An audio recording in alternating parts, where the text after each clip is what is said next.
Mesdames, Mesdemoiselles, Messieurs, bonsoir, bonjour pour ceux qui nous regardent le matin, parce que cette émission est enregistrée vendredi et diffusée dimanche soir, je vous rappelle, 20 heures. Elle est rediffusée le mardi soir aux alentours de 22 heures et le samedi qui suit aux alentours de 10 heures le matin. Voilà. Et puis vous pouvez la retrouver également sur Facebook et sur YouTube. Alors, j'ai reçu quelques petits mots qui me disaient, alors, yéki mal... Grand mordant, gros mordant, aucun invité. Non, on invite tout le monde. On invite tout le monde. Et puis, vous savez que dans cette course à la CTM, il n'y a pas de petits et de gros. Il y a des candidats.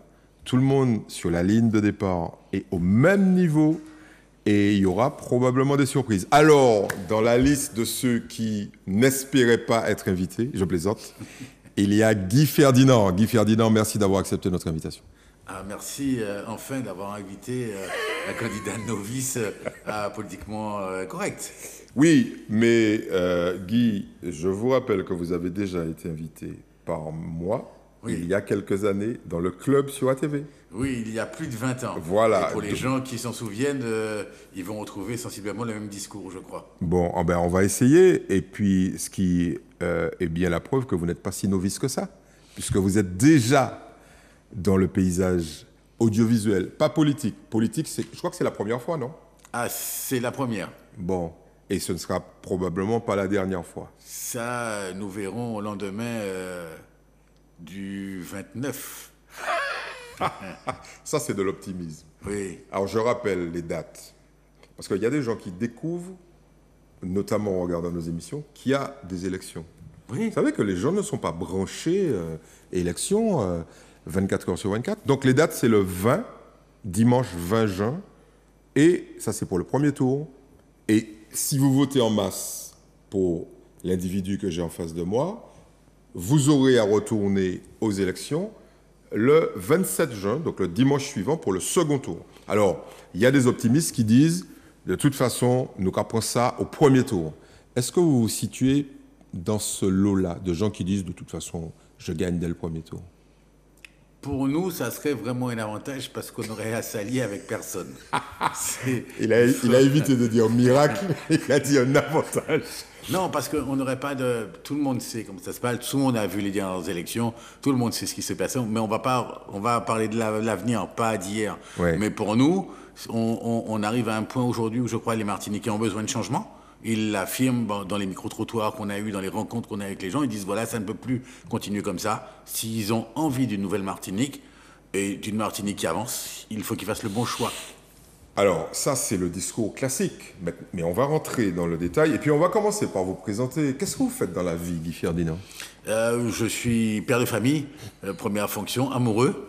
Ça, ouais. ça va de... Marié? Marié, ouais. Mais magnifiquement marié. Ma femme, ouais. et je la salue ce soir, qui me supporte tous les jours. Depuis combien de temps? 5 ans, je crois qu'elle me supporte. Bon, c'est bien. Alors, et en dehors d'avoir une famille, d'être marié, qu'est-ce que vous faites dans la vie? Je suis restaurateur, ouais. Chef de cuisine, animateur, ambianceur, enfin, tout ce qu'on veut. Je suis martiniquais et je m'attelle tous les jours à regarder le soleil se lever et à me dire quelle belle journée. Très bien, ça c'est de l'optimisme. Au-delà de ça, est-ce que votre implication dans la société martiniquaise passe par autre chose? Est-ce que vous êtes membre d'associations? Est-ce que vous intervenez aux côtés de décideurs politiques? Est-ce que vous êtes syndiqué? Quelles sont les causes que vous défendez? La cause du travail. Mais celle-là, je la défends tous les jours. Non, j'ai fait un bref passage à la Chambre de commerce pour appréhender l'outil, qui est magnifique d'ailleurs. Ça s'est pas forcément bien passé. Non, je dirais pas ça. C'est une expérience. Il faut être... quand on va dans des institutions comme ça, c'est comme quand on va arriver à la CTM. Ouais. Y a un certain fonctionnement, il y a un certain formalisme. Déjà, quand je suis arrivé en short avec M. Pompière, c'était un petit peu compliqué. Est-ce qu'on peut faire un petit arrêt sur ça? Alors, je vous posais la question de savoir quelles sont les causes que vous défendez, mais vous défendez au moins la cause du short en permanence 24 heures sur 24, puisque vous êtes toujours habillé avec un short. Il faut que les gens... on ne va pas vous le montrer, hein, vous inquiétez pas, mais... et ça vous positionne, parce que c'est une affirmation, on est bien d'accord. C'est un parti pris. Voilà.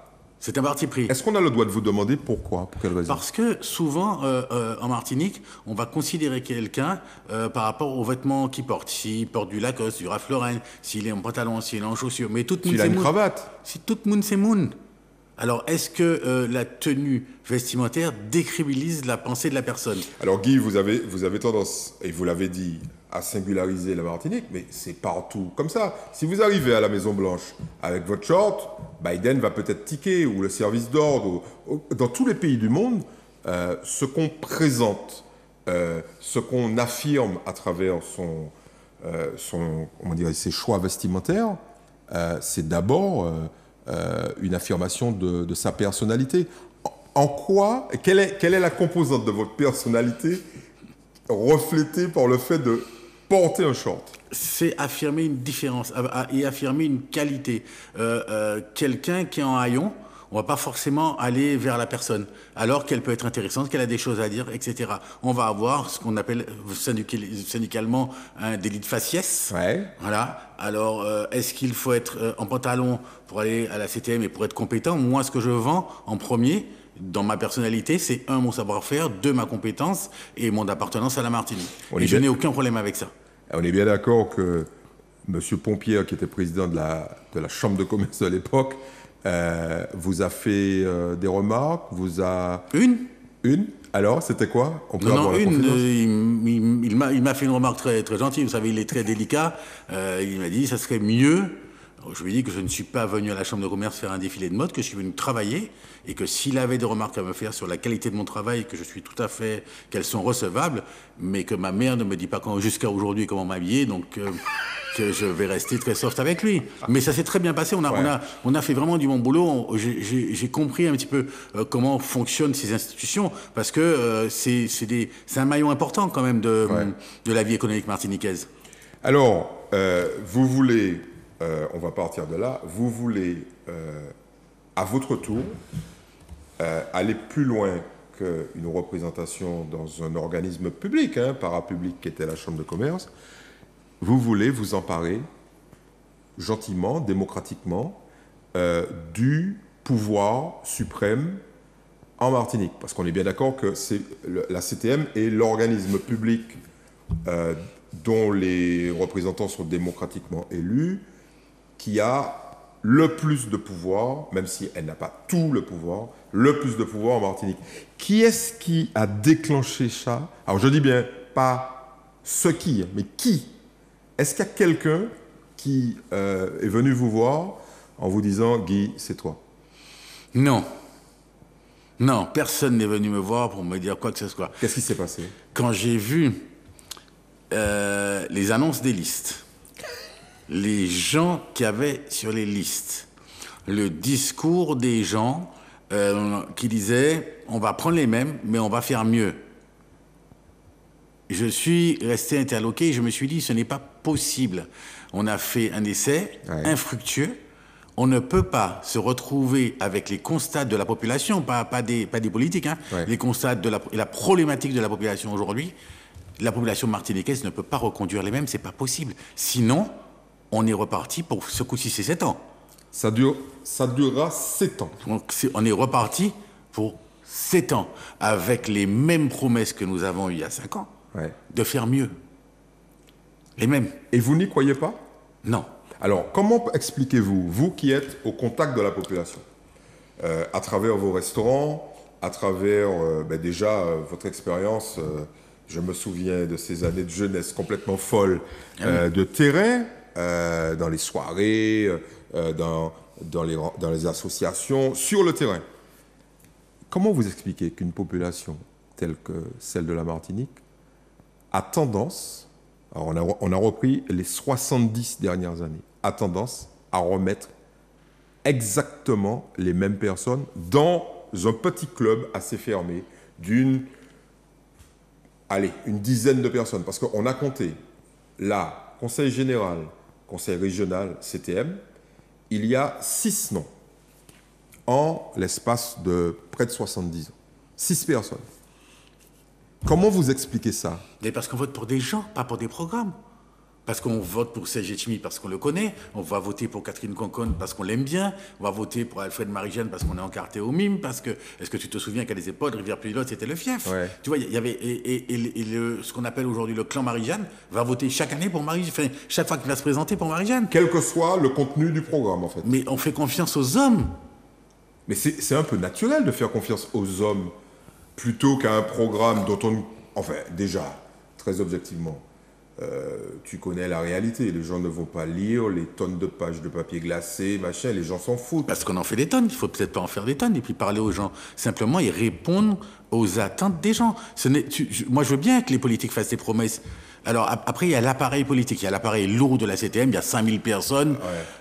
Compliqué, hein, on va en parler de le faire avancer et de le faire avancer politiquement. Si je peux prendre 2 minutes pour expliquer le système, si vous voulez, c'est que le politique a une idée, il va dire bon, on va faire ça. La personne qui est le préparateur et qui est l'agent de la CTM va prendre en charge, l'administratif va prendre en charge le dossier, monter le dossier, faire les recherches. Alors, vous chez TCSP, j'ai trouvé ça en Allemagne, en machin, etc. Et il va arriver avec sa proposition. Il va arriver 2 ou 3, il va voir le politique, on dit voilà, on a trouvé ça, ça, ça et ça. Alors, ça arrive toujours avec des super dessins, des beaux machins, etc. Ah, je veux ça. Comme si un jouet. Ah, c'est super, le bus c'est super, t'as vu la couleur, c'est génial. Mais qu'est-ce qui manque là à ce moment-là? Qu'est-ce qui manque? Sauf qu'il n'est pas électrique. Sauf que tu construis un truc qui va te coûter une fortune où tu perds déjà de l'argent, mais tu ne le mets pas en électrique. Et s'il est en électrique, mais à l'exploitation, il va coûter 2,5 fois moins cher. Sauf que, voilà. Et donc ça n'a rien à voir avec la personne, en fait. Le politique a pris sa décision. Ouais. Après l'intervenant qui vient faire le travail, il faut qu'il ait une réflexion. Si le politique ne l'a pas dit, moi je veux un TCSP vert, il ne peut pas l'imaginer. Il ne va pas de lui-même venir contrarier le politique. Donc le premier maillon qu'il faut remettre en phase, c'est celui-là. Que le programme soit clair. Pourquoi je dis qu'il faut un programme? Alors, on va y venir. Revenons au tout début de votre intervention. Vous dites, moi, quand je vois ça, donc on prend les mêmes et on recommence, je décide, et je vous laisse terminer la phrase. Je décide d'y aller.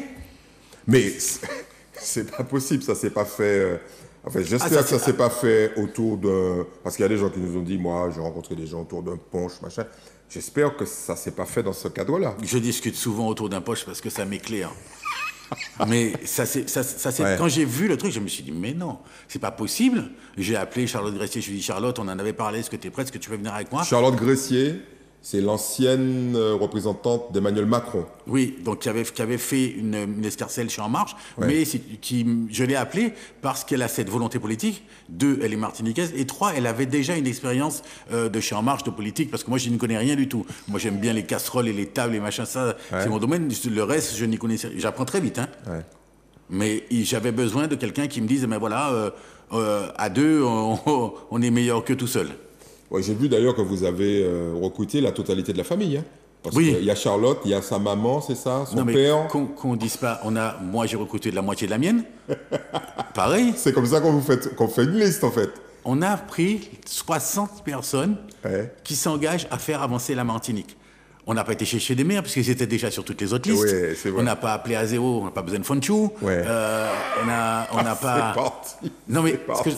ce que je veux te dire, et là, on l'a fait en digitalisation. Aujourd'hui, on a la remontée de tous nos colistiers qui nous disent, moi pour 11 Darley, je veux ça. Moi pour le diamant, j'ai besoin de ça. Moi pour Makuba, je voudrais ça.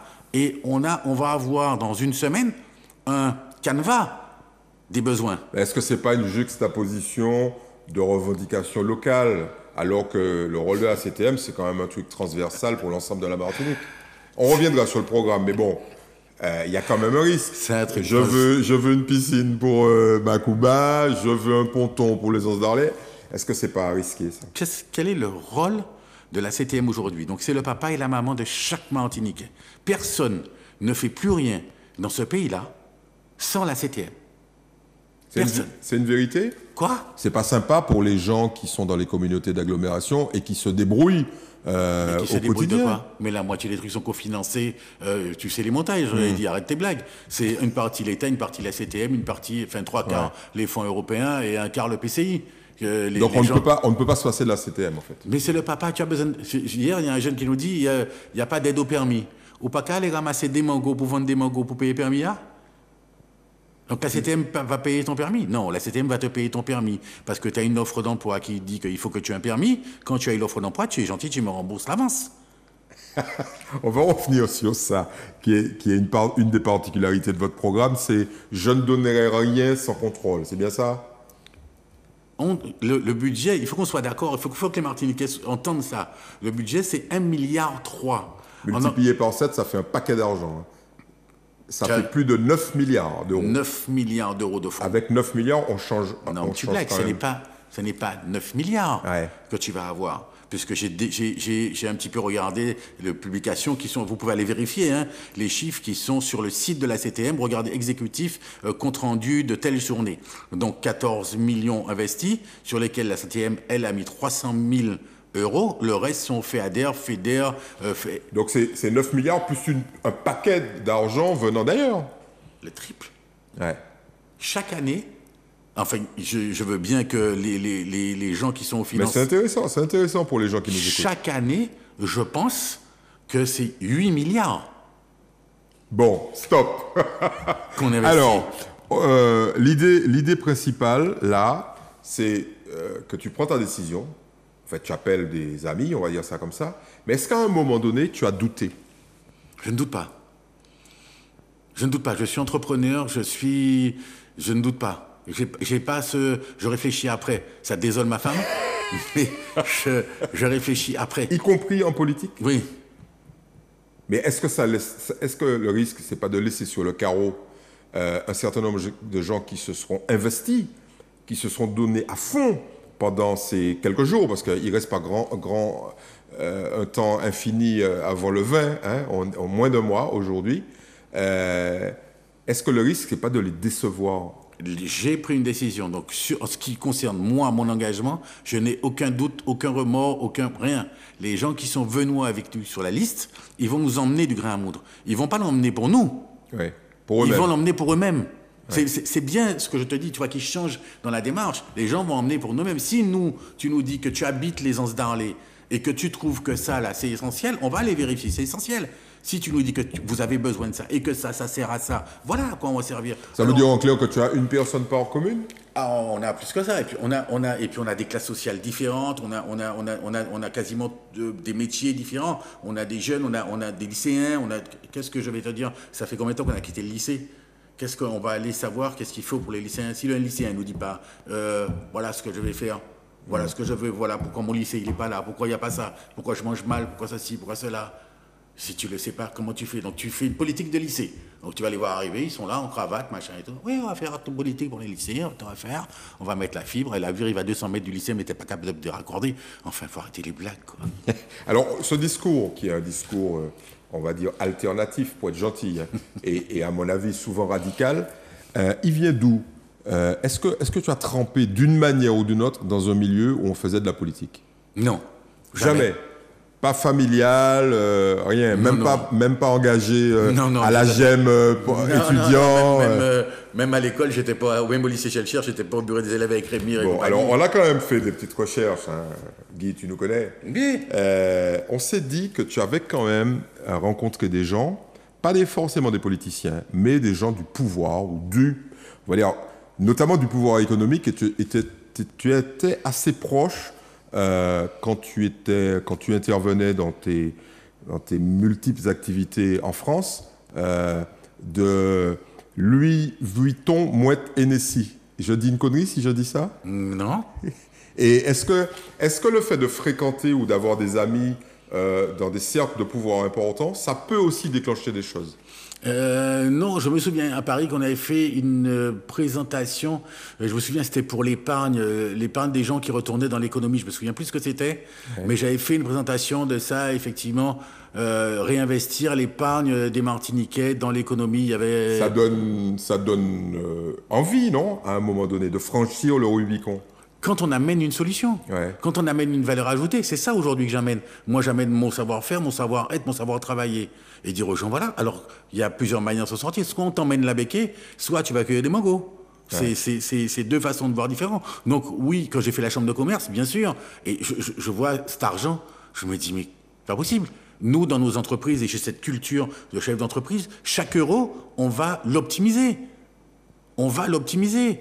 Aujourd'hui, si la CTM optimise ses 8 milliards d'euros chaque année...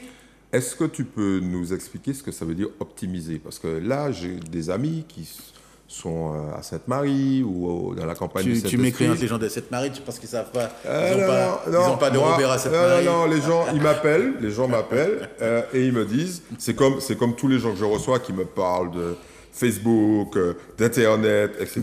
Et puis j'ai regardé les chiffres sur l'électronisme, c'est-à-dire l'illettrisme en matière électronique en Martinique. C'est fabuleux. On est à plus de 70% de la population qui serait incapable, si tu lui mets un ordinateur, de le faire fonctionner. Alors, ils savent faire fonctionner avec leur pouce, leur téléphone, mais sorti de là, donc, optimiser. Optimiser, ça veut dire que chaque fois qu'on va investir, chaque fois qu'on va dépenser de l'argent, on va essayer de le faire au mieux et au plus près des gens. Je te prends un exemple pour que tu puisses bien pour illustrer ce que je dis. Aujourd'hui, on a un problème d'eau. Oui, alors, notamment à Chelsea. Alors, c'est pas croyable. Ouais. Donc, je te dis que dès nous arrivons à la CTM vers le 29, donc à partir du 30, le premier truc, c'est plus un seul permis de construire délivré sans citerne, sans solaire. Fini. Fini. Ouais, mais là, il faut t'entendre avec les maires, parce que c'est pas la CTM qui... Mais tous les maires qui sont sur la liste de Serge Timis vont être d'accord. Puisque ça résout... Il n'y a pas que Serge Timis qui a des maires. Je vais te dire, tous les maires vont être d'accord, puisqu'on va avancer. Déjà, il va nous falloir combien? 6, 8 ans. Nettoyer les canalisations, refaire Siguino. Au moins 15 ans. Mais c'est... D'accord, au moins 15 ans. Qu'est-ce qu'on fait pendant ces 15 ans? Alors, je t'explique pourquoi. Donc, c'est pas comme si on mettait un placebo et qu'on mettait un petit pansement et qu'on a... Non, on est dans une île cyclonique. Le premier cyclone, on est de l'eau. On est les miens. Tu es obligé d'acheter des piles pour écouter RCI. C'est clair. Non, mais voilà. Alors, on a oublié. Donc, on va me parler de 2037. Moi, je ne parle pas de 2037. Je te dis qu'à partir du mois de septembre de cette année, tous les gens qui voudront des citernes, on trouvera les dispositifs, comment, etc., les importateurs de citernes, on va dire, messieurs les gars, on y va. Mais chaque maison, chaque permis de construire a du solaire et de l'eau. Alors, on est déjà dans le programme, là. À chaque fois que je te pose une question, tu me donnes une petite tranche du programme. C'est intéressant, mais les gens ont envie de te connaître. Les gens ont envie de te connaître et surtout... T'as trouvé des archives? Non. Surtout, les gens nous disent, et toi-même tu le dis, on vote surtout pour quelqu'un et pas pour un programme. Alors toi, on va dire que tu es connu du microcosme de la restauration déjà, tu as un niveau de notoriété qui n'est pas celui de Catherine Conconne ou d'Alfred Marie-Jeanne, qui sont... Tu m'écréantes. T'inquiète, on a vérifié. On a vérifié, on a commencé. Écoute, c'est notre boulot. Donc, les 3 semaines ou 4 semaines qui viennent vont te permettre, à travers notamment des émissions comme celle-là, de monter en termes de notoriété. Qu'est-ce qui fait que tu as décidé de revenir en Martinique? Parce que tu es parti et tu es revenu dans ton pays. Qu'est-ce qui déclenche le retour? Je vais être très court. Je travaillais au Bourget, j'habitais Creil, et chaque matin à 6h57, quand je rentrais dans le train, j'avais peur de prendre la place de quelqu'un, parce que je ne sais pas si tu te souviens de ces souvenirs-là, mais quand tu avais le train, tu avais les gens tous les matins à la même place.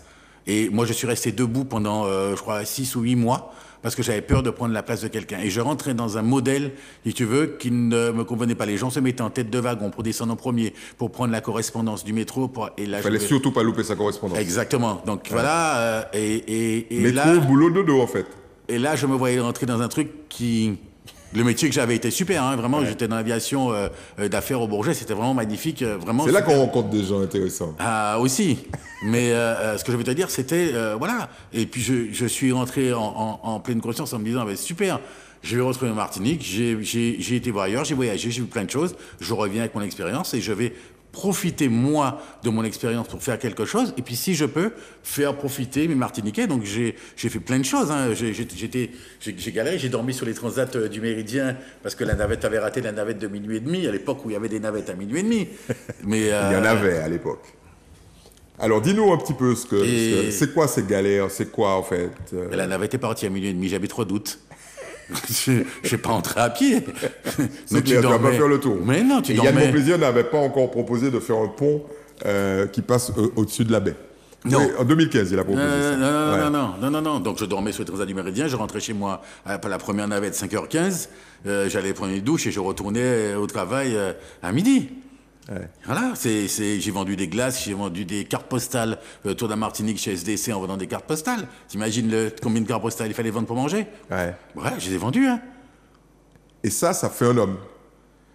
Ça m'a fait redécouvrir la Martinique. Ouais. Donc j'ai fait un petit peu comme Gandhi, quand il raconte son truc, il a dit je fais le tour de l'Inde pour savoir de quoi on parle. Moi j'ai fait le tour de la Martinique, tu vois, le Vauclin, Sainte-Marie, machin, reculé, des trucs où beaucoup de gens le savent. La moitié des Martiniquais ne connaissent pas leur île. Tu vois. Non, mais on va en parler, parce qu'on est là pour en parler. Donc voilà. Et donc j'ai redécouvert Martinique, j'ai retrouvé des sensations, et je me suis dit voilà, aujourd'hui je vends des cartes postales, demain je vais faire autre chose, je sais pas. Eh ben ça. Non seulement ça crée un homme, mais en plus, ça fait un chef d'entreprise et maintenant un homme politique. Oui, un homme politique, je débute. Hein. Donc... Est-ce que cet engagement politique, il est fait pour durer, puisqu'on parle de développement durable et que les choses doivent durer, ou bien c'est juste un coup?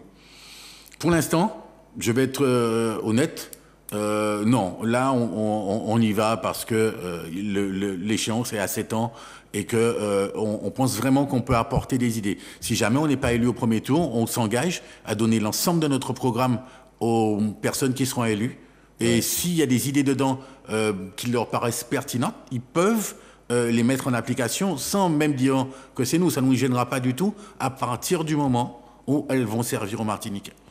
Alors, avant d'aborder, on en fait la promesse à nos téléspectateurs, j'aimerais que tu puisses réagir à certaines, à l'actualité et à un certain nombre de questions qui préoccupent les Martiniquais, parce que, d'une manière ou d'une autre, elles impactent la campagne, elles impactent de toute façon l'avenir, j'allais dire, quasiment immédiat. Tu as évoqué une de ces composantes, c'est l'eau. Alors, on est dans un pays où il tombe, je crois, 2 milliards de mètres cubes par an, donc de quoi satisfaire la consommation pendant une centaine d'années, sur un an, et on n'est pas capable de donner de l'eau courante, déjà à un certain nombre de foyers qui n'ont pas l'eau courante, et puis ceux qui ont l'eau courante en ont de temps en temps. Et comment tu réagis? Tu dis, on n'est pas capable de donner de l'eau aux gens. L'eau, elle tombe du ciel. Ouais. Donc, les gens... Elle est gratuite. Non, les gens ne prennent pas en compte le fait qu'ils peuvent recueillir de l'eau. Tu peux laver ta voiture avec de l'eau de pluie. Avec tes blagues. Mm-hmm. Oui, en période de sécheresse, on te dit qu'il y a restriction. Tu vas pas laver ta voiture. Ce que je veux te dire, c'est que quand tu dis on ne donne pas, non, mais déjà... Guy, là, tu parles des gens qui ont une maison individuelle. Aujourd'hui, 30% des Martiniquais vivent en collectif, c'est-à-dire dans des immeubles. Mais ça fait que 30%. Ouais. Si les 70 autres ont cette pratique-là, les 30% ont de l'eau. Et je te signale... Oui, c'est vrai. Oui, c'est vrai. Et je te signale qu'il existe maintenant, et il faut voir ça avec la HLM, etc., il existe des récupérations d'eau de pluie en collectif. Ouais. Ça y est, on a évolué, tu sais, il y a Google maintenant. Ouais. Donc... non, mais ce que je veux te dire, c'est qu'il ne faut pas croire... Tu sais, chaque fois qu'on dit un truc en Martinique, on te dit c'est pas possible.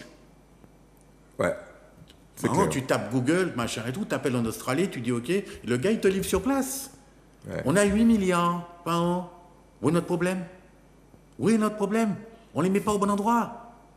Donc, sur cette question d'eau, toi, tu dis l'une des solutions, c'est d'abord une solution individuelle. Mais c'est la première solution, c'est il n'y a pas une construction qui se fait si elle ne présente pas, qu'elle soit individuelle ou collective, à eux de trouver leur solution. Mais il n'y a pas une seule construction à partir du moment où nous, on va rentrer à la CTM qui sera faite et on va réunir les maires. En leur disant, messieurs, à partir d'aujourd'hui, vous ne délivrez pas de bien construire. Nous, qu'à péter de choses autres. Nous qu'à péter de choses autres. Le cul de qui? Non, mais ce que je veux dire, c'est une expression, ce que je veux dire, c'est que nous ne pourrons pas gagner sans l'appui de l'ensemble des Martiniquais. Il ne faut pas croire que, c'est ce que je disais au préalable, c'est pas la CTM ne va pas trouver des solutions. La CTM est là pour sponsoriser les réponses. En clair, l'appel que tu lances, c'est un appel à la responsabilité, de chaque Martiniquais. Mais on va pas faire la Martinique pour les Martiniquais. Donc il y a un lionnage pour la dépollution, il y a un lionnage pour la révolution, mais il n'y a pas de lionnage pour l'évolution. Sur ça, on n'arrive pas à se mettre d'accord. Pour évoluer tout seul, comme des grands. Mais oui. Mais bon, revenons sur cette question qui taraude les Martiniquais, c'est quand est-ce que un service public est un droit inscrit dans la Constitution, dans la Déclaration universelle des droits de l'homme, sera totalement délivré, fourni à ceux qui, en plus, payent. Tu arrives à la présidence du conseil exécutif de la CTM, tu règles le problème de Séguineau comment? On paye Séguineau. On paye Séguineau. D'ailleurs, la délibération est déjà prise. Ouais. Donc, moi, je ne fais pas... Donc, tu ouvres ton chéquier, tu fais un chèque à M. Bali, et puis c'est fini. On a fini avec ça. Ouais. Tu vas faire galérer les gens. Tu as 8 milliards. Non, mais tu as 8 milliards, tu pleures pour 200 000. Arrête ta blague. Et tu fais galérer tous les Martiniquais qui ne peuvent pas laver leurs enfants pour aller à l'école le lendemain matin. Ok, ça c'est un premier point. Les transports publics, les transports en commun. Alors tu vois, on va les balayer comme ça et puis tu nous donneras ton opinion chaque fois. Alors là, on est en plein dedans. Ça marche très bien dans le sud. Ça marche très bien dans le nord. Dans le nord, mais j'allais le dire, dans le nord, finalement, ça c'est bien, ça se débrouille bien.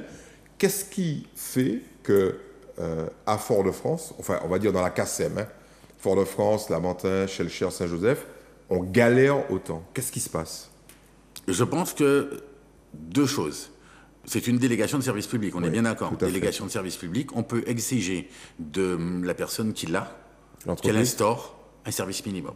Même quand les salariés de cette entreprise bloquent les bus pour qu'ils ne sortent pas. Ce que je veux te dire, c'est que dans les contrats passés avec, tu peux stipuler qu'il y a un service, c'est à eux de réactiver la RACT.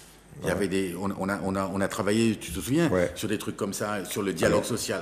La RACT, c'était, parce que ça existe encore, toujours. Une association sur les conditions de travail qui avait produit un certain nombre de sessions de dialogue et qui avait permis de rendre le dialogue social plus pertinent, plus efficace, et puis surtout permettre de baisser le nombre de conflits à l'époque. On avait quand même réussi à ramener un dialogue social relativement fiable, etc. Donc s'il y a un problème social, il n'y a pas de problème, on le règle, mais il faut le régler. On ne peut plus rester à la solde d'une dizaine de personnes, d'une vingtaine de personnes. Alors tu arrives à la tête de l'exécutif le 29 juin. Tu fais quoi du transport? Tu continues à faire de la délégation de service public, c'est-à-dire, pour les gens qui nous écoutent, à donner le service à une entreprise privée qui le fait pour le compte de la collectivité. En particulier, là, on entend parler de la CETRAC, mais il y a plein d'autres sociétés. Ou alors tu dis, bon, c'est fini les mecs. Moi, je récupère, je fais une régie et c'est moi qui gère le transport en direct. C'est pas la compétence de la CTM. C'est pas à nous d'aller faire le travail des Martiniquais. Il faut que les Martiniquais soient responsables. Il faut que les chauffeurs de bus de Schellcher, là aujourd'hui, ils ont des enfants, ils ont des mamans, ils ont des... Tu vois, il faut que ce soit des gens, quelle que soit la difficulté qu'ils aient avec leur entreprise. Donc je viens de négocier, moi je dirais à la CTM, je viens t'asseoir là et on ne sort pas de la salle tant qu'on n'a pas trouvé la solution parce que demain matin, il faut les bus. Donc il faut que chacun... Donc tu restes dans un schéma de délégation de service public. Ce n'est pas notre métier. Il ne faut pas qu'on aille faire des trucs qu'on ne sait pas faire. On fait déjà beaucoup de choses à la CTM. Ce n'est pas la peine. Il faut quand on appelle à la responsabilité des Martiniquais, c'est exactement ça. Quand toi, tu es chauffeur de bus, tu sais que quand tu fais ton droit de retrait, quel que soit, que ta cause soit justifiée ou non, la grand-mère de la personne va galérer derrière. Et ça, il faut que tu l'aies en tête. Alors, si tu penses que toi, tu as raison et que tu peux te permettre, par ton comportement, de faire galérer la grand-mère de la personne, c'est un problème de conscience avec toi-même. C'est pas la CTM qui va régler ça. Et nous n'allons pas gérer ce genre de conflit. Par contre, je peux devenir médiateur et te dire, c'est quoi ton problème? On peut travailler en amont sur les conflits. On sait où sont les points. Ça fait 20 ans qu'on fait ça. La CFTU la jette à l'époque. Jette CETUF. Mais ça fait 20 ans qu'on a les mêmes trucs. Les gars, mais la prise de conscience que tu réclames, cette éthique que tu réclames, elle n'existe pas, puisque ça fait 40 ans que ça dure. Comment on fait pour changer ça? Parce que les types, systématiquement, ils emploient les mêmes techniques. Mais il faut un droit de retrait pour cacher en fait un mouvement de grève. Enfin, grosso modo, c'est toujours la même chose. Oui, c'est pas que tu n'es pas payé pareil en retrait ou en grève. Oui, tu es payé quand tu es en retrait, tu n'es pas payé quand tu fais grève. Tu es payé quand tu fais grève parce que tu négocies les jours de grève. Oui, mais la plupart du temps, aujourd'hui, on refuse de payer les jours de grève. Donc, comment on fait pour sortir de cette espèce de spirale qui pénalise tout le monde? La seule solution, il n'y a pas de miracle là-dessus. Hein. Ouais. Il n'y a pas de miracle là-dessus. Il faut que les chauffeurs de bus soient des gens martiniquais responsables. Et si ça n'existe pas? Mais non, chez tout le monde, il y a un bon fond. Ouais, mais bon. Il faut y croire.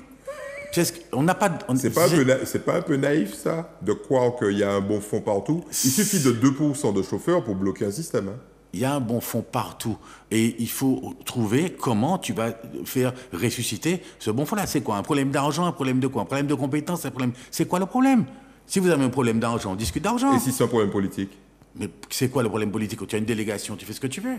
On te demande c'est pas un problème politique de conduire un bus. Ouais. Tu prends ton permis, tu montes dans le bus, tu conduis, tu emmènes des gens. C'est pour ça que tu as signé. Tu as signé un contrat pour ça. Ouais. Et si tu n'es pas d'accord avec le fait que ça soit un tel qui gère Martinique Transport et que tu veux que ça soit plutôt X qui gère. Mais tu vas... Si ça commence à rentrer dans ça, on fait quoi? Mais tu vas aux élections et puis tu votes pour qui tu veux. Mais tu votes pour nous. Tu votes pour nous parce qu'on ne sait pas encore qui on va mettre à Martinique Transport. Donc tu votes pour nous, tu viens te présenter et puis on te donne Martinique Transport si tu as des compétences. Voilà. Bien, allons parler de choses qui continuent à fâcher. Ton opinion sur la montée du mouvement identitaire rouge, vert, noir, avec un certain nombre de revendications, bien évidemment identitaires, mais aussi politiques, économiques, le fait que des statuts se soient fait déboulonner, que des centres commerciaux soient bloqués, que des hangars à bananes soient brûlés, que des bananiers soient découpés, que des caravanes sur la banane soient bloquées, etc. Tu en penses quoi? C'est la même réflexion que j'ai que celle des chauffeurs de bus. Quelle est la responsabilité? Est-ce qu'on a pensé aux autres? Non. Quand on déboulonne des statuts, est-ce que tu penses que ça va changer quelque chose dans la vie quotidienne des Martiniquais? Donc si on va au bout, le lycée Chelcher où nous avons été, il faut le rebaptiser. La ville de Chelcher, il faut la rebaptiser. La ville de Fort-de-France aussi. Mais voilà. Donc qu'est-ce qu'on fait? Donc en fait, on est en train de prendre comme excuse, je m'excuse du terme s'il est maladroit, notre passé pour justifier des actions. Moi, ce qui m'intéresse, c'est demain. Moi, la statue de Chelcher, elle est là, elle est là. Il a fait, il a pas fait.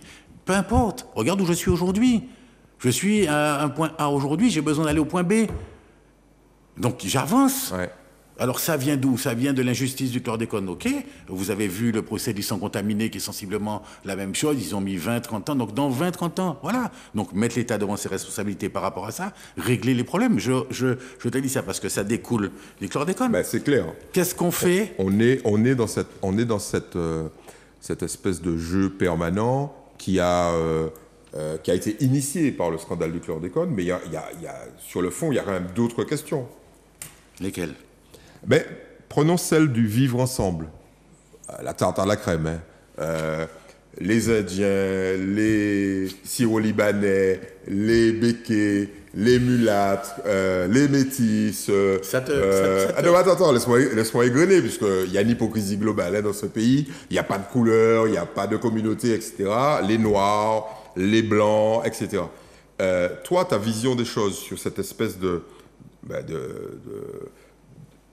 comment on pourrait appeler ça, de melting pot, les Américains disent, de mélange de couleurs, etc. Et un certain nombre de gens qui disent, bon, ça suffit, il y a une communauté qui doit dominer les autres, il y a une communauté qui doit renoncer à ses privilèges, en fait. Cette espèce de gestion colorée ou colorimétrique, tu en penses quoi? Mais les Martiniquais, c'est quoi? Moi, je m'adresse aux Martiniquais. Rouge, blanc, jaune, vert, bleu, béquet, noir, rouge, jaune, vert... m'adresse aux Martiniquais. Qu'est-ce qu'on va faire? On va retrier. Ça te rappelle pas le discours de la montée du FN quand il disait oui, les enfants de l'immigration, c'est exact. On est en train de reproduire en fait les mêmes schémas que l'Hexagone, dont on dénonce le machin, etc. Ouais. Donc on est en train de reproduire le même schéma. Donc soit on continue à aller sur une fracture qui va rien nous apporter, ou on avance. La matière première de GBH, c'est ses employés et son ingénierie. Alors GBH, le groupe Bernard Arnault, hein. C'est ses employés. Les employés font quoi? Ils travaillent, ils ont un pouvoir d'achat, ils achètent de l'eau, du machin, de la chanflore, etc., des légumes de chez Monsieur Tonton. Et ils font vivre le pays. Où est notre problématique? Est-ce qu'ils dominent? Pourquoi aucun Antillais n'a monté un réseau d'hypermarchés? Pourquoi on dit c'est réservé, mais tu peux aller. Pourquoi? Enfin, je ne comprends pas. Ils vont pas chez Auchan, pourquoi ils n'ouvrent pas le. Pourquoi... à l'époque, les Lanqueries avaient leurs hyper. Voilà. Ouais. Donc il y a eu des gens qui ont essayé, il faut réessayer. Si on est meilleur que, pourquoi on fait pas, pourquoi, voilà. Et puis je vais dire une ânerie, mais allons consommer des produits, moins de produits importés et plus de produits martiniques. Allons contourner le système, allons choisir. On a de la chance.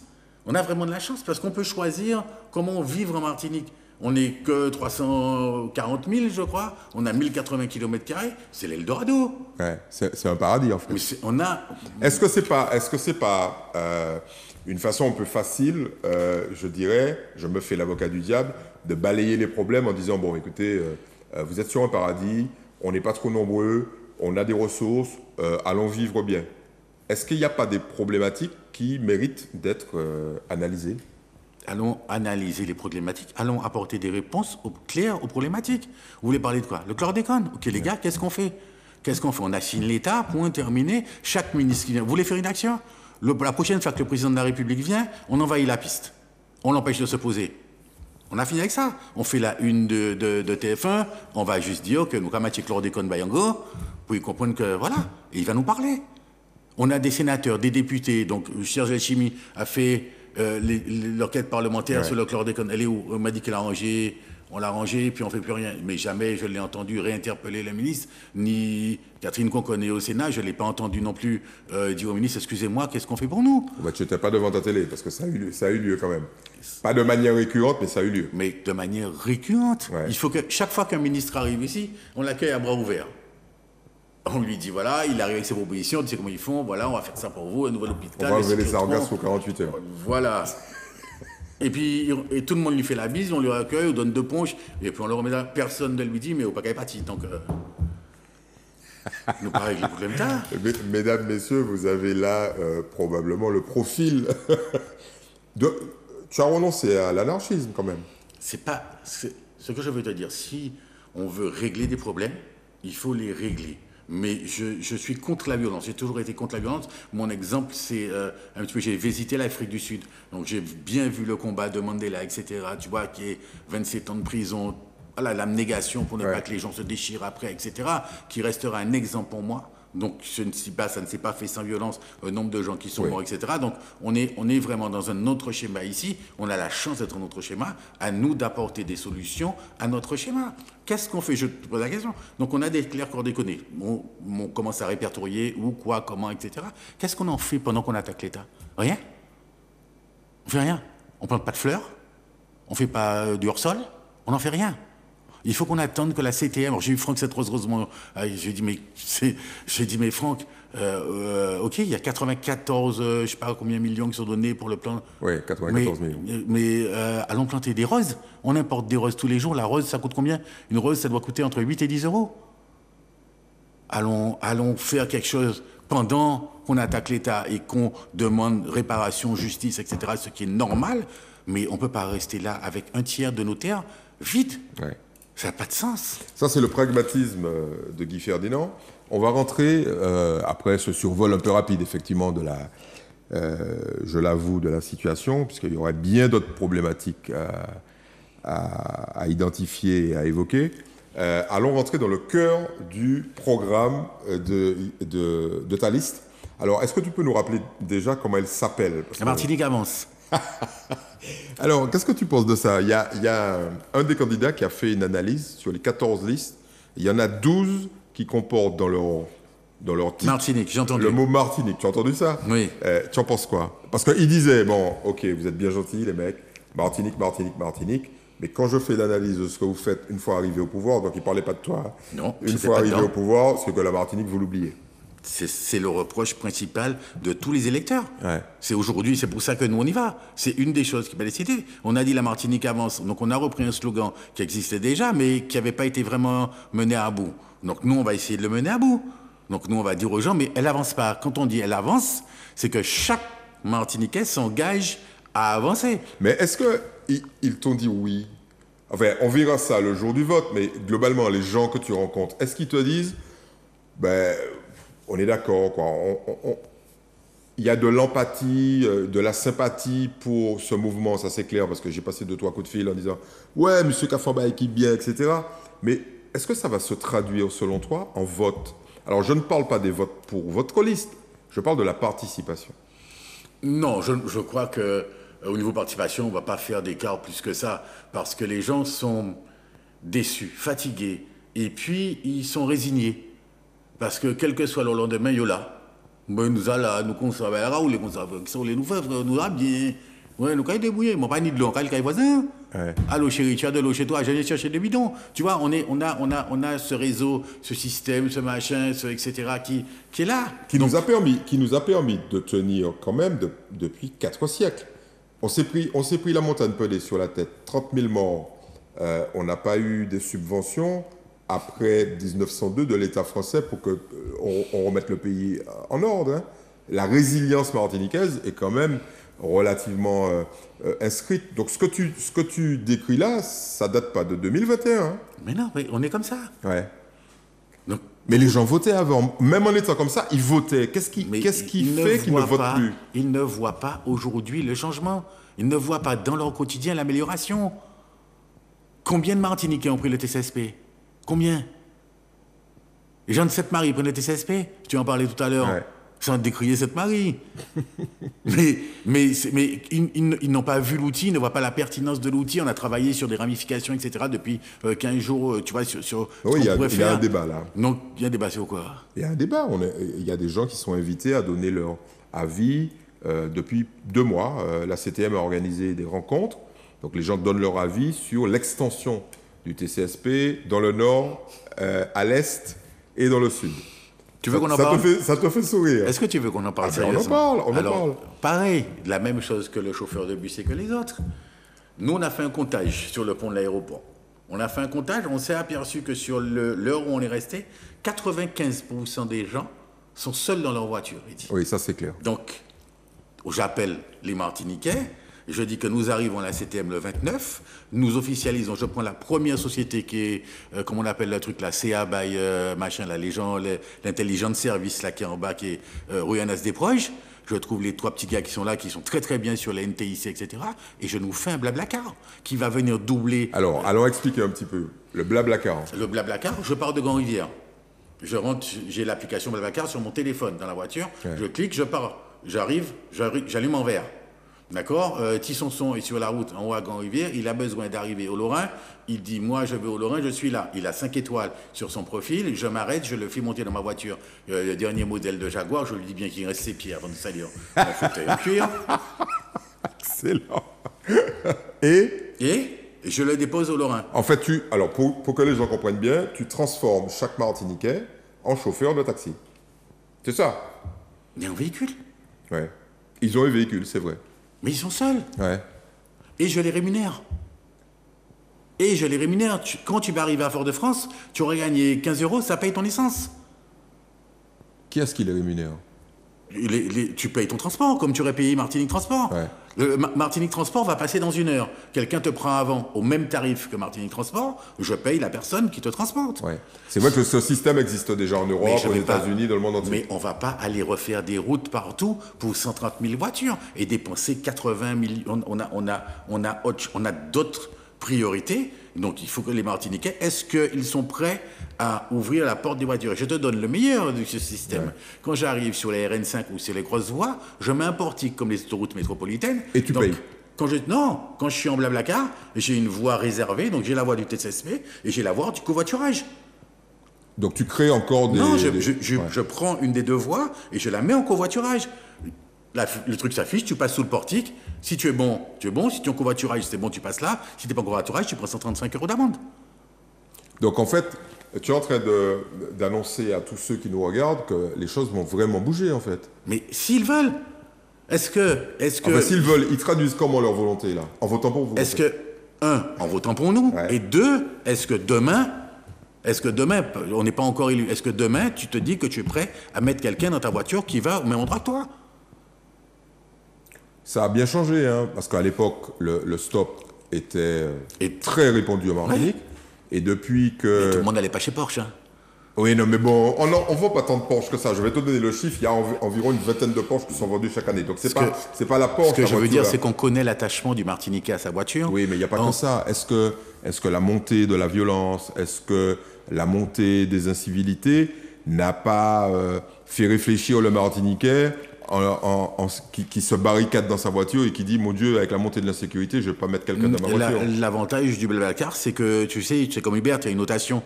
Donc, quand ton passager que tu as emmené de Grand-Rivière au Lorrain, il s'est bien comporté, il a essuyé ses bottes avant de monter dans ta voiture, etc., tu sais, Blablacar te dit, dès que le monsieur est descendu, donnez une note, mettez 5 étoiles. Les gens qui ont une étoile, tu les prends pas, les gens qui ont 5 étoiles se promènent.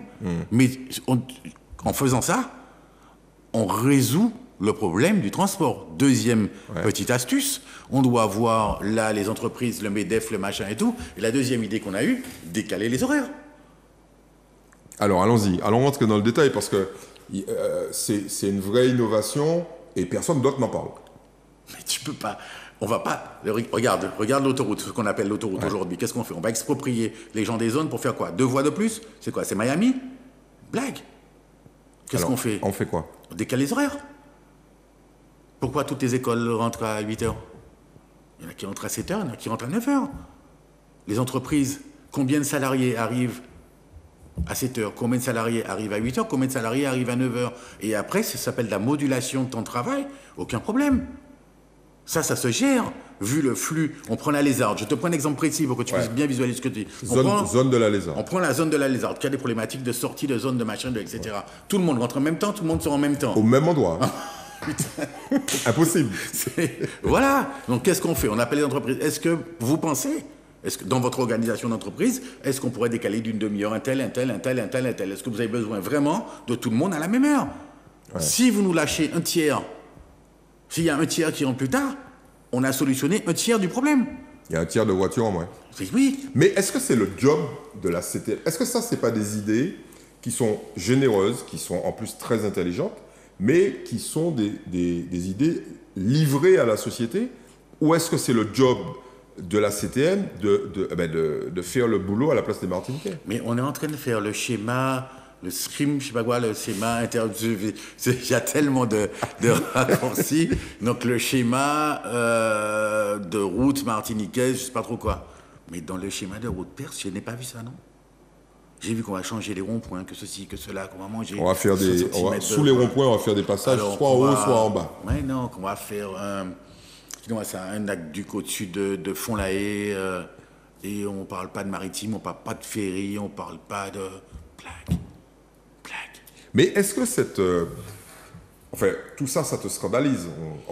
Toi et les gens de ta liste, a priori. Ce que je veux dire... Parce que les autres, j'entends pas une telle levée de bouclier à propos de ces problématiques-là. Vous êtes probablement l'une des rares listes à la fois apporter des solutions totalement innovantes, d'ailleurs suffisamment radicales pour que les gens se disent « mais côté M. Sotti », j'ai entendu ça, mais extrêmement intelligente. Bon... Mais on a juste fait un constat. Comment tu fais pour agrandir l'autoroute à Ducos? T'es sur l'eau. Comment tu fais à Rivière-Salée? Comment tu fais? À Génipas, c'est impossible. Mais voilà. Donc comment tu fais? Donc quand tu sais, on a fait ça en seconde. Tu sais, les inconnus, une fois que tu es inconnu, tu vas pas jouer avec.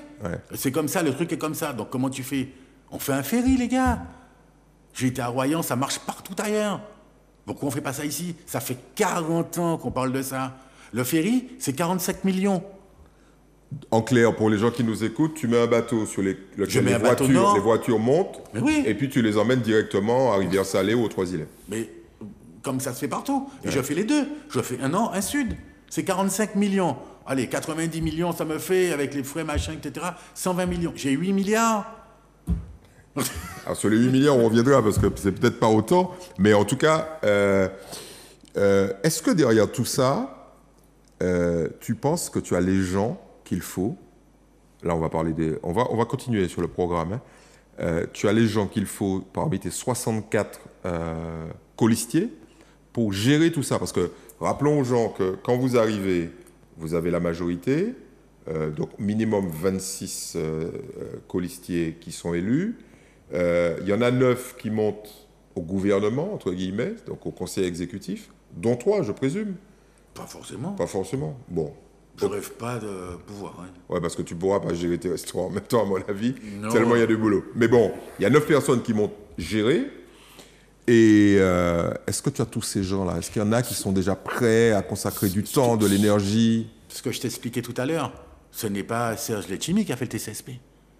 C'est les gens de la CTM qui l'ont fait. Les administratifs. C'est les administratifs de la CTM Ouais, qui l'ont. mais bon, il fallait... Il fallait quoi? Il fallait des hommes politiques pour décider, pour se réunir, pour négocier. Il faut des hommes politiques. Et les élus, là... On t'emmène un appel d'offres. Attends, Eddy, tu publies un appel d'offres, on t'emmène un appel d'offres, il y a un dépouillement d'appel d'offres, tu choisis.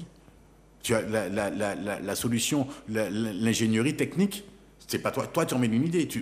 Quand on parle, par exemple, je te parle du Blablacar. Donc, je te parle. Le Blablacar, tu vas avoir, tu fais un appel d'offres, donc machin, tu vas au CA, tu leur dis, voilà, les gars, est-ce que vous êtes capables de monter ça? Ok, ils te montent, ils te rendent un truc. Moi, j'ai rien fait. Hein. Oui, mais il faut être là, il faut être présent. Il faut être là pour faire quoi? Tu signes? Ouais. Mais après, il faut suivre. Mais c'est fait. Ouais. C'est numérisé. Est-ce que c'est aussi simple que ça? Si c'est pas une usine à gaz, si c'est pas une usine à gaz qui prend pas 10 ans monter une application Blablacar sur la Martinique, je te garantis, je vais pas, j'appelle Jonathan Théodose qui est le gars performant là-dessus, il va me dire Guy, ok, on vérifie, allez, il nous faut 15 jours pour monter l'application. En même temps, est-ce qu'au bout de 15 jours, les Martiniquais vont télécharger l'application, vont y passer, vont y venir, ils vont se dire à quoi ça sert? Est-ce que je m'implique dans le maillon de la Martinique et est-ce que je la fais avancer moi de mon côté? En fait, derrière ma question, il y a une interrogation qui est récurrente et qui concerne un certain nombre de listes dites de la société civile. Les gens disent, mais est-ce que ces gens qui n'ont jamais fait de politique, ou peu, sont conscients que la politique, c'est un métier? C'est un métier parce qu'on perd beaucoup de temps. C'est un métier dans lequel on perd beaucoup de temps, ou c'est un métier de perdre beaucoup de temps? Attends, ce que je veux te dire, tu as comme moi regardé les débats des plénières, des machins, etc. Alors, le meilleur exemple n'est pas la dernière mandature, parce que c'était un petit fiasco, etc. Ouais. Mais ce que je veux te dire, enfin, j'ai fait des assemblées générales, je te parle de la Chambre de commerce à l'époque, où 100% des gens sont d'accord parce que les commissions ont bien travaillé, que l'idée, elle est carrée, et que tout le monde, et c'est surtout ça, a apporté sa pierre à l'édifice. Ce que j'amène aujourd'hui, c'est une partie de la solution. Ouais. Je ne dis pas que j'ai une vérité, etc. Donc peut-être que Serge Letchimy va venir voir, il me dirait, c'est pas mal ton idée, ben moi j'aurais fait comme ça, et je vais tenir compte de ce qu'il m'a dit. D'accord? J'ai pas besoin de signer mes projets Guy Ferdinand. J'aimerais bien les signer toutes. Voilà, et j'aimerais bien que l'ensemble des décisions qui soient prises par cette Assemblée soient prises à l'unanimité. Ce qui est souvent le cas. Hein. Oui, mais après, quand le Conseil exécutif... Enfin, il y a eu quand même, tu m'excuseras, des passes d'armes. On a dit qu'on ne prenait pas la dernière mandature comme exemple. Non, mais ce que je veux te dire, c'est qu'il faut que chacun... Il n'y a pas que les Martiniquais qui votent, qui ont à se mettre en ligne de marche. Il y a aussi les politiques. Donc il faut que tu puisses entendre que ce que tu as présenté comme projet n'est pas bon, ne va pas à un tel et qu'il a à l'amender, que s'il a à l'amender, c'est parce qu'il a remarqué qu'il y avait une faille dans ton... Il faut que tu l'entendes, ça. Ouais. Donc il ne faut pas que tu aies un ego comme ça. Tu vois, il faut aussi que tu l'entendes et que si le gars amène quelque chose de mieux, que tu puisses dire oui, merci, tu m'as amené quelque chose de mieux. Alors tu viens de quel parti? Alors il faut que je signe que le parti un tel a amené. Enfin, c'est du ridicule. Allons avancer ensemble. Mais est-ce que les gens, les électeurs, te suivent sur ce chemin-là?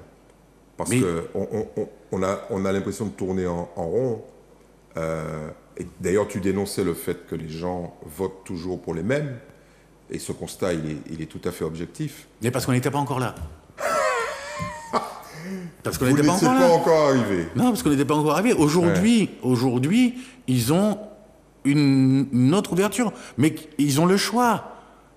Nous, aujourd'hui, ce qu'on emmène, c'est vraiment ça. C'est le choix. Est-ce que vous Donc voulez... tu ne leur en voudras pas Du tout. Tu ne leur en voudras pas si, malgré le fait qu'ils aient le choix, ils ont 14 listes. Hein, Oui. ils ont le choix, il y a des partis traditionnels, il y a de nouveaux partis, il y a la société civile, il y a des gens qui viennent, on se demande d'ailleurs pourquoi, parce que enfin, je le saurais parce que je vais les inviter, pourquoi ils sont là. Ils ont le choix. Tu ne leur en voudras pas s'ils font à nouveau le choix d'un individu qu'on a déjà vu 10 fois. C'est leur choix. Ouais. Nous n'allons pas aller... Nous sommes démocrates.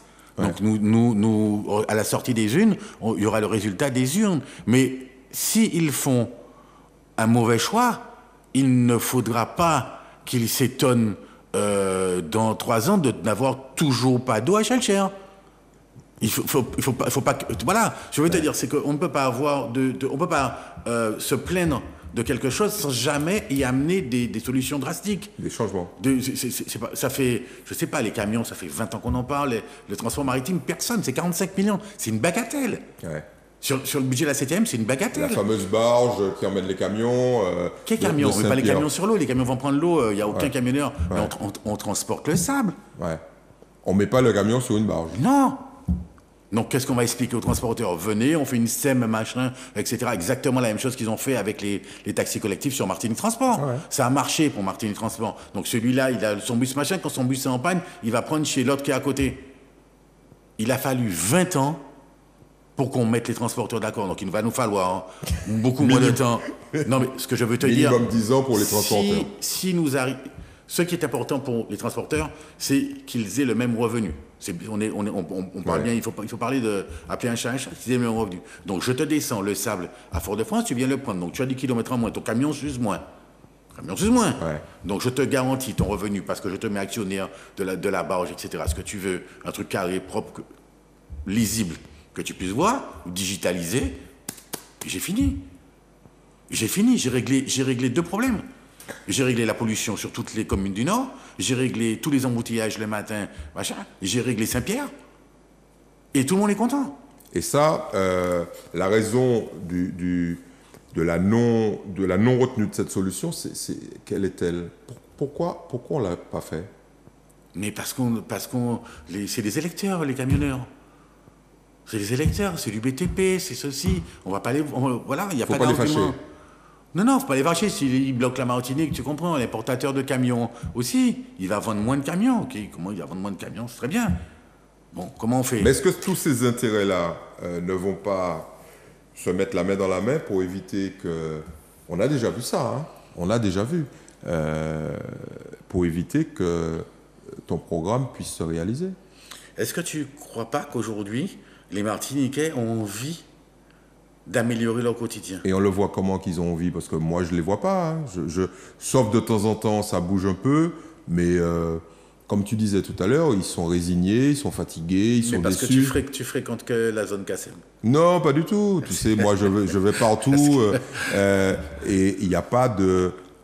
En tout cas, il n'y a pas de mouvement populaire particulier, sauf de temps en temps, qui montre que les gens ont envie que ça change. Les gens ont envie, les gens de plus en plus s'allient entre eux pour faire des choses. Oui, ça c'est pour faire des choses, mais changer ce qui ne va pas... Il y a un début à tout, regarde, il y a une première fois, parce qu'on est aux élections cette année. C'est parti. Allons décliner davantage le programme. Il y a toute une partie... Alors, il faut que j'apporte quand même un petit correctif à ton analyse.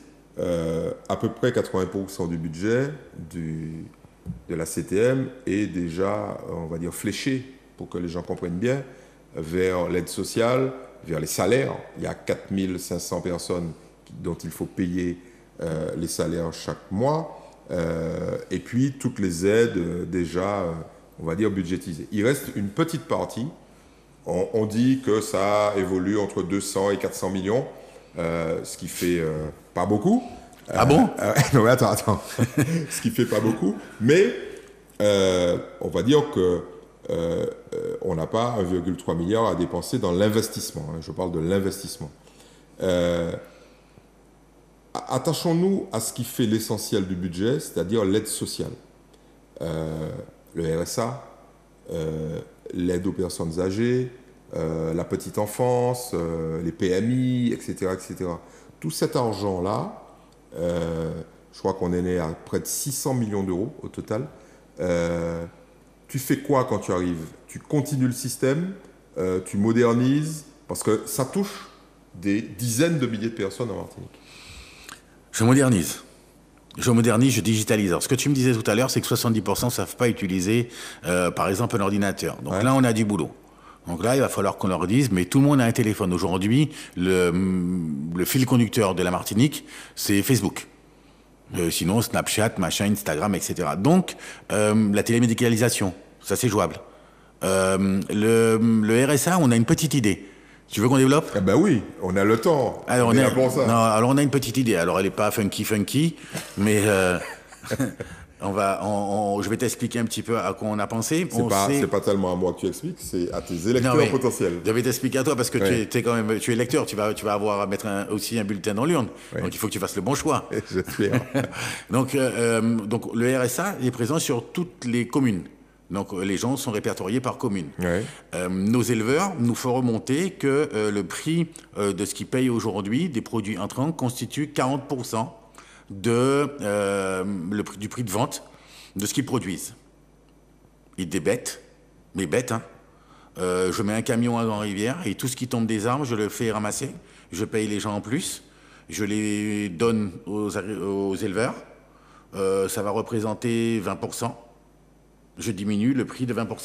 Ouais. Donc, mon aide sociale que je donnais, je la reformate et l'aide sociale que je donne d'un côté va servir à un autre côté. Donc, elle n'est pas uniquement donnée. Elle est donnée, valorisée. Il y a une contrepartie. Et il y a une contrepartie qui en ressort et qui me permet d'avoir un gain économique. Donc, en clair, tu es en train de nous dire, comme un certain nombre de gens l'ont déjà proposé au niveau national, il ne faut pas donner de l'argent sans contrepartie, c'est ça? On peut. Alors, il y a la précarité. Il y a plein de cas. Non, mais ouais.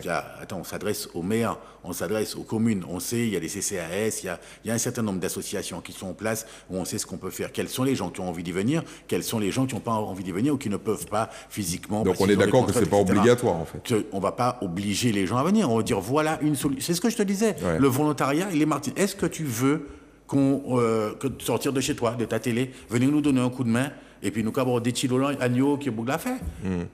Mais en venant participer avec nous, tu vas nous donner... La CTM ne va pas pouvoir tout faire. On ne peut pas faire sans les gens. Malgré le fait qu'elle est le papa et la maman de tous les gens. Oui, mais on est ton papa. Mais ton papa ne va pas donner un bâton de chocolat tous les jours.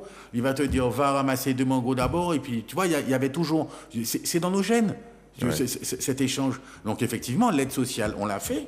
On l'a fait correctement, on l'a fait à propos, et après, on essaye de regarder si les gens, on peut les remettre au travail. Est-ce qu'on te remet dans un circuit? Peut-être ça va te plaire, on va te dire, on va valoriser ça, mais la dame va te dire, eh ben, on va élaguer. Enfin, il y a des solutions. Ce que je veux te dire, c'est parce que c'est géré au niveau des communes. Donc, il faut accompagner les communes là-dessus, dire quel est votre pouvoir, quel est votre potentiel. Je te donne un truc extrêmement simple.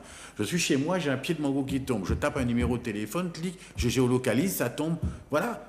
Après, on a gagné vraiment aujourd'hui, avec cette digitalisation, on va gagner du temps, on est en temps réel et on peut vraiment envoyer, on a aujourd'hui, si on a la volonté, on peut vraiment faire, la Martinique faire un bond en avant. Notamment à travers tout ce qui est numérique, tout ce qui est digital, tout ce qui est, pour les gens qui nous écoutent, tout ce qui est informatique. C'est une des solutions.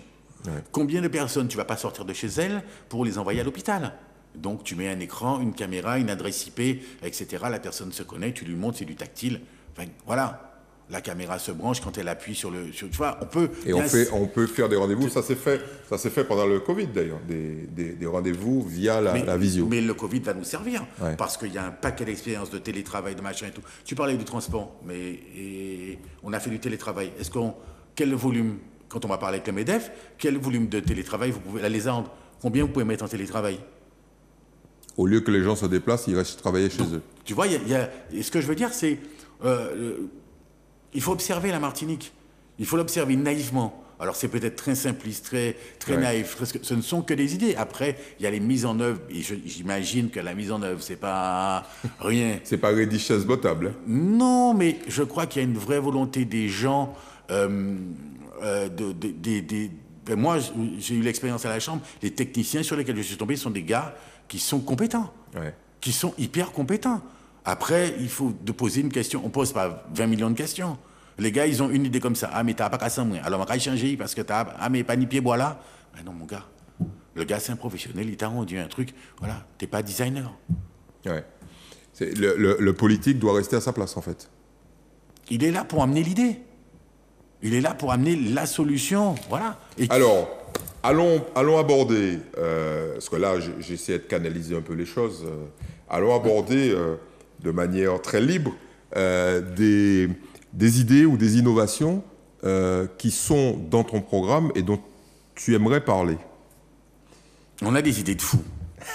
C'est parti. Non, on a quelques-unes. Non, on a réfléchi. Alors, il y a quelques trucs sympas. Par exemple, sur le tourisme, il y a un contrat qui existe avec la Guadeloupe et la Guyane pour les marchés émergents. Ça, il faut le renforcer. Sur le retraitement, alors ça... Alors, allons expliquer quand même aux gens. Alors, ce que je veux dire, c'est qu'aujourd'hui, on est en monomarché. Donc, on est en monomarché sur la métropole, c'est 65%. Il faut qu'on replace les choses, que les gens comprennent. Le tourisme, aujourd'hui, c'est la première ressource.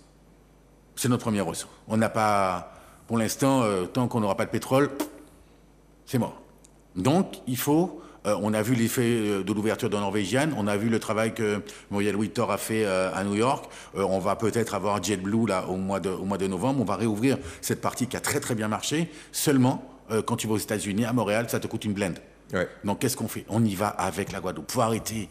Alors, ça, c'est pareil, c'est nouveau. Lequel politique va dire on va faire quelque chose avec la Guadeloupe? Mais ça, c'est pas dans l'ADN des politiques, ça. Hein. Au contraire, ils se bouffent, et ils s'entretuent. Chacun. C'est le cas notamment. Regarde ce qui se passe pour l'université. Moi, je veux mon université. Bientôt, Fort-de-France va vouloir son université. Pointe-à-Pitre, Capesterre, Saint-Esprit. C'est pas du tout dans l'air du temps, ça. Hein. Ce que je veux dire, c'est exactement ce que je te disais tout à l'heure. Il y a des choix à faire. Il y a des choix intelligents. Le CMT a 12 millions d'euros. Le CIDGI, tu vois, avec Willy, qui a fait toute son informatisation, ils ont la même chose. On peut mettre un collet. On va pas... Il s'agit de Willy Rosier, le patron du comité de la Guadeloupe. Qui est une tronche. Ouais. Qui est une tronche. Martiniquais, d'ailleurs. Oui, mais qui est un gars super intelligent, ils ont digitalisé tout le tourisme de Guadeloupe. Ils ont mis, je ne sais plus combien de millions. Ça marche. Nous, on ne l'a pas fait. Hein. On a fait autre chose. Mais à un moment donné... Ça marche aussi ici. Ça marche, mais digitaliser le tourisme, c'était un des choix qu'ils avaient. On l'a choisi de faire autrement. Ils ont choisi de faire autrement. On a dit qu'on critiquait pas ce qui a été fait, qu'on va prendre ce qui a été fait, qu'on repart de là. Mais aller à Montréal avec un double touché d'Air Canada, et ce qu'ils faisaient, ok, vous me laissez les gens une semaine vendre du package 2 îles. On vend du package 2 îles. Le taux de retour. Alors, vendre du package 2 îles pour les gens qui nous écoutent, c'est quoi? Alors, c'est quoi? Une semaine Guadeloupe, une semaine Martinique. Ouais. Puisque l'avion fait un double touché. Donc, l'avion vient, il te dépose en Guadeloupe, il te récupère en Martinique. On met un Caraïbe dans la boucle pour faire, mon copain Belmar avec son Express des îles. En plus, les gens, si tu veux voyager, passent le long de la Dominique, arrivent en Martinique. On a banco. On a fait travailler plusieurs structures avec un même, et chacun prend au passage. Ouais. L'octroi de mer avec la Guadeloupe est dit. Ça fait combien d'années que les trucs sont pas harmonisés? L'autre jour, j'étais au port, j'ai découvert qu'il y a un fret Inter-Île qui est un truc de fou. Ouais. C'est une blague. On importe les marchandises en Guadeloupe parce que l'octroi de mer coûte moins cher et ensuite on les fait rentrer en Martinique. L'empreinte carbone. On parle d'empreinte carbone, de machin, c'est une blague. Le retraitement des déchets est dit. La boîte qui faisait le retraitement du plastique, elle est fermée parce qu'on ne collecte pas assez. Ouais. Une blague. Du plastique, du Royal, l'emballage, je sais pas, les marques du Royal Soda, de Coca. Ouais. On n'en a pas assez. Une blague. Qu'est-ce qu'on fait? On n'a pas assez de volume. On prend l'exemple de la Réunion, il faut être 800 000. Avec la Guadeloupe, on est 800 000. On produit plus de rhum. Donc nous, on prend le verre. On vous donne le plastique puisque vous embouteillez. On fait, je sais pas, une sème, machin, un truc. Enfin, on sait faire ça. On sait faire ça. Ouais. Mais pourquoi toutes ces idées qui fusent et qui sont pas forcément nouvelles, puisque on en a déjà entendu parler. Mais on les fait pas. Ouais, mais voilà. Les gens qui disent on nous fait. Non, mais ma question. Et les gens qui disent on nous fait, il n'y a pas qu'à faire. Ouais. Mais Pucci ou pas qu'à faire. Mais parce que tu vas pas aller devant tes électeurs en disant je vais faire des trucs avec la Guadeloupe. Parce que tes électeurs vont te dire ah mais ici à nous Martinique nous disent bah ils nous pour nous régler. Donc en fait il y a pas de solution. Ou alors le faire une fois qu'on est au pouvoir, mais sans le dire aux électeurs, c'est ça? Non, on va le dire. Nous, regarde, on le dit. Ouais. On va être au pouvoir. Ouais. Donc on le dit aux électeurs, voilà, si on est à la CTM, voilà ce qu'on va faire. Mais si on applique ton raisonnement, tu ne seras jamais au pouvoir. Ils vont réfléchir. Le temps, jusqu'au 20 juin, ils vont réfléchir. Et c'est... On est là pour ça, hein, pour les aider à réfléchir. Non, ce que je veux te dire, Ouais. c'est une matière... Je vais t'expliquer très vite mon raisonnement. C'est une matière première. On produit je ne sais pas combien de millions de litres de rhum.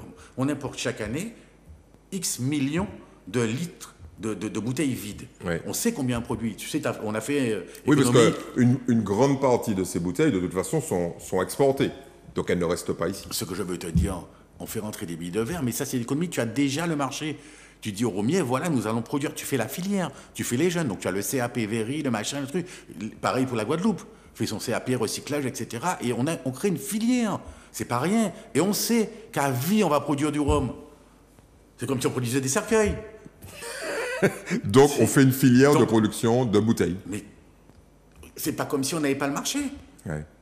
Il y a 8-10 millions de bouteilles tout. Mais est-ce que c'est suffisant, une unité le volume, je crois que c'est 24 millions, le volume est suffisant pour une unité de fabrication de Mais bouteilles? derrière, on parle de coopération régionale. On a la Caraïbe derrière. On va avoir la seule usine de la Caraïbe. Quand tu dis 24 millions, c'est pour la Martinique, mais on fait pour la Guadeloupe aussi.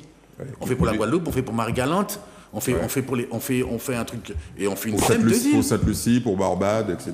On produit. On est les seuls dans la Caraïbe. Ça va leur coûter moins cher de venir acheter chez nous que d'importer. Et tu penses que tes électeurs sont incapables, enfin leurs électeurs, puisque toi tu as des électeurs qui comprennent, et leurs électeurs sont incapables de comprendre cette notion de coopération?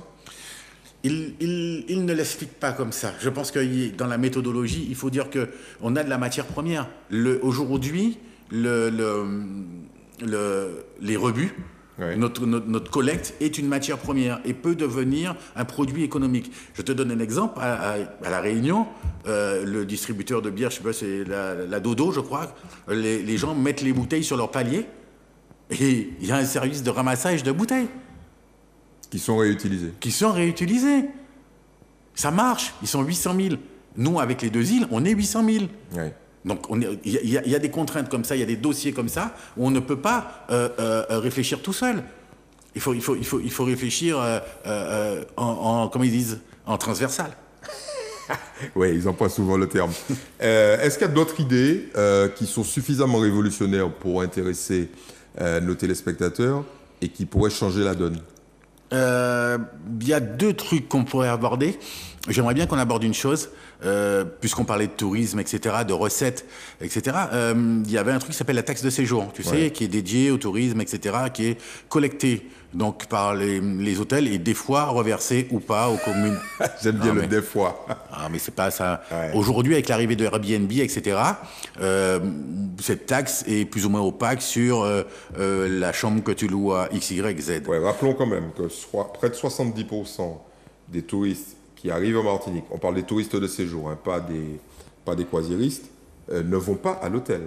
Ils vont dans des logements alternatifs, donc Airbnb, meublés de tourisme, résidences hôtelières indépendantes autonomes, chez l'habitant, les gîtes, etc. Donc, ce qui veut dire qu'ils ne s'acquittent pas de cette taxe de séjour. Pratiquement pas. D'accord. Est-ce que tu vois ce que c'est l'ESTA? L'ESTA, c'est un document qu'on remplit avant d'aller aux États-Unis. Voilà. Il faut faire ça. Tu ne prends pas l'avion pour aller aux États-Unis tant que tu n'as pas ton ESTA. Tu n'embarques pas. Hein. Pourquoi on ne fait pas ça? On collecte directement à la source. Donc en clair, tout touriste Qui arrive, français, non résident. ouais, Donc, et en plus, ton ESTA est valable, si tu regardes bien, sur les États-Unis, c'est 3 ans. Donc comme tu as l'ESTA, tu reviens. Comme tu as l'ESTA, tu reviens. Et on fait ça pour l'ensemble des DOM. Là, on appelle la Réunion, la Guyane. On fait ça, on a résolu ce problème de taxe de séjour. Il est résolu. En plus, comme il est digitalisé, puisque tu inscris sur Internet, etc. Donc la collecte est facile. Là, il n'y a pas d'histoire. donc il y a à la fois de la collecte d'informations, parce qu'on a toutes les infos sur les Voilà. gens, plus de l'argent, c'est ça. Voilà. Bon, voilà une idée qui va plaire beaucoup aux politiques, ça. Mais Tu n'as il y a- pas peur de te faire piquer ces idées-là? Non, nos idées sont à disposition de toutes les listes. Ouais. C'est ce qu'on a dit. Si jamais on n'est pas élu au premier tour, on donne tout notre programme, on l'a exposé aujourd'hui, il sera détaillé, etc. Et on donne tout le programme, et s'il y a des bonnes idées, qu'ils les prennent, si nos idées sont mauvaises, qu'ils les laissent. Mais nous n'avons, c'est ce que je disais, j'ai pas besoin d'un stade Guy Ferdinand. Tu l'as déjà, de toute façon. Et la mesure... Tu as plusieurs restos, Guy Ferdinand. Non, mais j'ai pas besoin. Si tu veux, j'ai l'impression que les politiques, ils veulent laisser une trace. Tu vois, alors effectivement, on a un aéroport Aimé Césaire, on a un stade Pierre-Aliquer, ok, je te dis, on aura une bibliothèque Catherine Conconne et on a un atrium Camille Dancière à la CTM. Mais voilà, donc il faut laisser une trace. Moi, j'aimerais dire aux politiques aujourd'hui qu'il faut laisser la meilleure trace qu'ils peuvent laisser, c'est le bien-être des Martiniquais. Ouais. C'est ça. Mais est-ce que ça se mesure, ça? Parce qu'eux, ils veulent des choses qu'on voit. Oui, non, ça se mesure. Quand tu passes dans la rue, tu dis « ça va Serge ?» C'est simple. On a une mesure impopulaire, alors sur laquelle je veux bien... expliquer. Que je veux bien expliquer. Parce que les mesures impopulaires, il vaut mieux les expliquer. Allons-y. Dans le même cas de ce tourisme, on s'est rendu compte, donc la grosse saison, c'est 15 décembre, début avril. Ouais. J'augmente le prix de l'essence. Tu augmentes le prix de l'essence? Ouais. J'augmente la participation CTM sur cette période. C'est-à-dire? Donc je collecte, je profite du 1,5 million, de 2 millions de touristes qui arrivent chez moi, et je m'en fais une recette. Avec les voitures de location? Avec les voitures de location, puisque tu visites la Martinique avec les voitures de location. Et qu'est-ce que je fais? D'avril à décembre, je te le redescends. Mais ce que j'ai gagné... Tu le reverses au... Non, je le rebaisse. Je le rebaisse d'autant qu'on l'a augmenté. Ouais. Et je te fais gagner. En fait, donc sur l'année, je lise sur l'année. Pour le Martiniquais, il aura payé son essence au même prix toute l'année. Sauf quand il est augmenté sur la période, vu la part de la CTM que je prends sur chaque litre, je me fais une trésorerie de fou. Alors s'il me manque quelques milliards, je fais quelques millions là sur la saison. Et on peut éventuellement aider les professionnels du tourisme qui sont impactés par la baisse de leur clientèle. On peut faire plein de choses, mais on a des recettes. Moi, j'ai une entreprise, donc c'est relativement basique. Hein. Donc ce n'est pas du tout le même principe d'une collectivité. Donc ça, j'ai bien potassé pendant une petite semaine là, le truc. Donc on n'a pas d'obligation de rentabilité, mais on a une obligation de performance. À minima. Oh non. Ça, c'est une vision positive des choses, de performance. Non. Parce que je te rappelle que la quasi-totalité des collectivités locales en Martinique sont dans une situation financière catastrophique. Oui, mais... À l'exception de la CTM. Oui.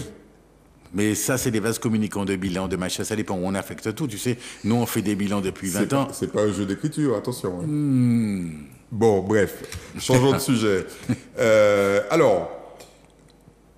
Il y a 4500 personnes qui sont employées à la CTM, directement ou indirectement, puisqu'il y a des satellites, il y a pratiquement une vingtaine de satellites, donc des organismes qui sont rattachés à la CTM, comme par exemple le CMT, le comité martiniquais du tourisme. Bon, voilà. Qu'est-ce que tu as à dire ou qu'est-ce que tu aurais à dire à ces personnes qui nous écoutent, qui nous regardent, à la fois parce que si tu es président du conseil exécutif, tu auras la charge de leur bien-être, de leur expérience au quotidien, de leur travail. Et puis, il faut tenir compte du fait que 4500 personnes qui parlent ou qui influent sur le vote de 10 personnes, ça fait 45 000 votants. Donc, c'est des gens importants. Donc là, on est élu au premier tour. Hein.